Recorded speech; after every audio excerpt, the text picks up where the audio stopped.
All right, guys, welcome back to the show. We are still on News Hub, and we're looking at a very important and interesting conversation: trade relations. UK grants Nigeria tariff relief on 3,000 products. That's under the development countries trading scheme, which of course is supposed to boost access and increase our collaboration with the UK, promoting non-oil export and preventing trade, and just strengthen the Africa and UK trade, just in line with the post-Brexit strategy. And also allowing Nigeria, giving a big thumbs up to Nigeria to import up to more than 3,000 products without tariff or even low tariff. That's really low tariff. So we're also looking at products specifically to highlight products like sesame seed, textile, leather, cashew nuts, ginger, cocoa, which will literally enjoy minimal to no zero tariff. We'll have our guest Bamidele Ayemibo, who is an international business trade finance expert. Good morning and welcome to News Hub. Good morning and welcome to the show. Good morning and thank you for having me. All right, it's good to have you on the show, sir. All right, so can you give us an insight in the specifics of this decision, UK's decision to grant us tariff relief on over 3,000 products? What does it mean for the Nigerian economy? It's an initiative of the UK government. It's called the Developing Country Trading Scheme. And basically, the idea is to grant access to their markets at a low rate.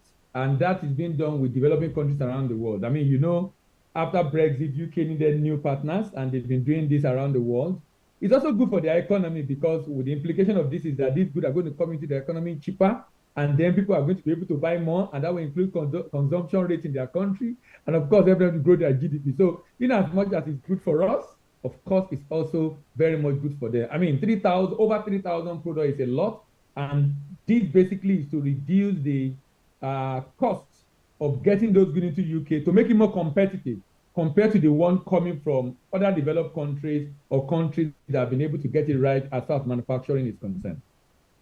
So how do you think this preferential access to impact Nigeria's efforts to move away from oil producing or oil dependency and develop more, non-oil exports? Yeah, I mean, the interesting thing is that majority of the products that are affected are value add. So, for example, you have cocoa derivatives. Cocoa butter, about 2.5%. 2.5% of cocoa butter has been removed. Cocoa paste, the 4.5% on it has been removed. So we have cocoa powder. You have a chocolate biscuit. Now, you will notice they are not just cocoa beans, even though cocoa beans is part of it. They are not just cocoa beans.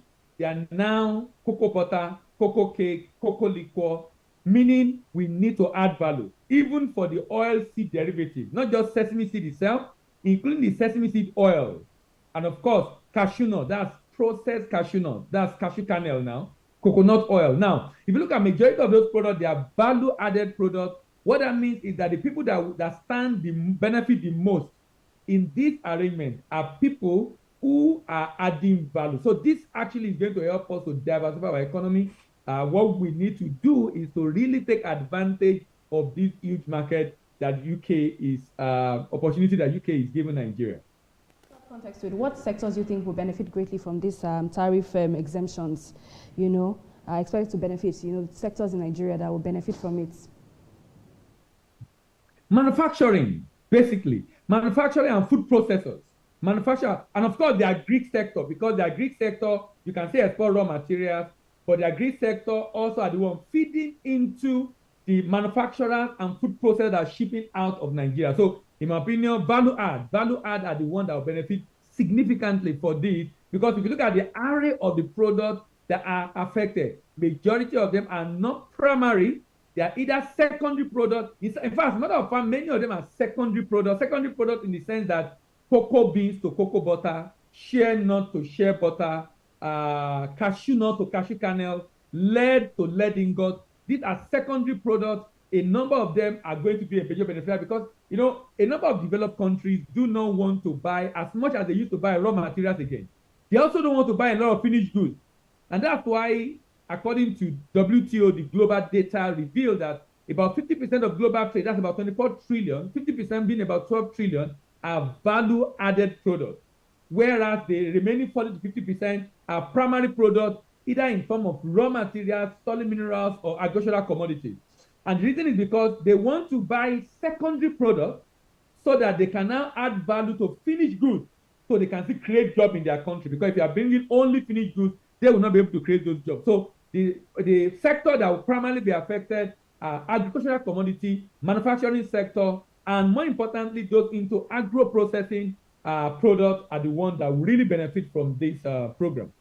All right, so beyond the tariffs, what other structural or regulatory reforms should Nigeria prioritize to actually ensure proper or improved trade policy? Very important because, just like ETLS, ECOWAS Trade Liberalization Scheme, AGOA, Africa Growth Opportunity, these are all initiatives, policies, and agreements that is supposed to grant duty-free access, lower tariff into certain markets in West Africa, in United States, and also now under African Continental African Agreement, AFCFTA. However, it has been the history has been that we have not been able to leverage on this opportunity, which is why the question you ask is very, very important. We must be very deliberate about taking advantage of it. On the part of the government, it's extremely important the government support the SMEs to be able to maximize it. And one of the ways government can support SME is to provide single-digit facility. Now, NEXIM is an agency set up to do this. However, NEXIM do not have enough capacity to give the facility because they don't have a lot of money. So increasing their capital base is extremely important. The way the government have capitalized Bank of Agriculture, I think over ₦1 trillion, NEXIM need that kind of support. NEXIM, because NEXIM keep complaining, a number of from NEXIM are getting sometimes from CBN, sometimes from AfroExim. They don't have enough capital themselves. That's why they have a very low obligor limit, I think about 5 billion for a single company, because they don't have enough money. So single-digit facility to support SME, and more importantly, supporting the agency of government that's supposed to make those funds available. Also, the government need to assist businesses with some form of subsidies. And what I mean by that is this. Before we'll be subsidizing like the petrol subsidy, for example, that we had in the past. But what we need to subsidize is supporting business such that if I have order, for example, and the government did something like this recently with Uganda Air, I have order to ship goods, and I have to ship that good by air. Because the cost is not making me very competitive, then the government pay part of the fee I'm paying. The Ministry of Trade have worked on this, I think, with one of the UN agencies, to be able to support SME shipping under AFCFTA. We need to extend that for this UK trade program to be able to support the small and medium scale enterprise and indeed other businesses in Nigeria to be able to maximize the opportunity provided by this. Right. Just to wrap up with the last question, how significant is this deal in terms of a broader trade relationship between Nigeria and UK, and looking at UK has been looking to strengthen its trade post-Brexit? So how important is this deal, for the relationship between Nigeria and the UK? This deal is important for both Nigeria and the UK. Nigeria needs to grow its non-oil export. Our non-oil, according to NEPC, last year was about 5.4 billion. This year we are looking at about 6.4 because half year was about 3.2 billion. So there is growth, which is commendable for NEPC.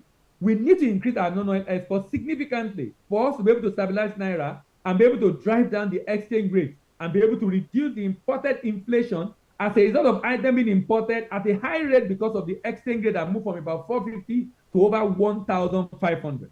So it's so important for Nigeria. And it's also important for the UK because they need to grow their economy. They need the SME to create jobs. They need to be able to reduce the cost of consumption, and they need people to buy more to be able to grow their GDP. So they need this also as much as Nigeria needs it. So it's a very significant one. I just pray that we'll be able to maximize it, particularly on the issue of export readiness, which is another area the government will look at. Supporting business to become export ready and be able to maximize the opportunity created by this kind of agreement around the world. Thank you so much. That's about it that we can take.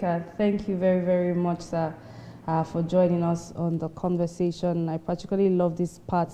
Mr. Bamidele Ayemibo, who is an international business, trade, finance expert. Thank you for joining us on News Hub. Thank you very much for having me, and bye-bye. Thank you. All right, we'll take another break. When we come back, US-Nigerian tension, is diplomatic solution possible? Don't go anywhere.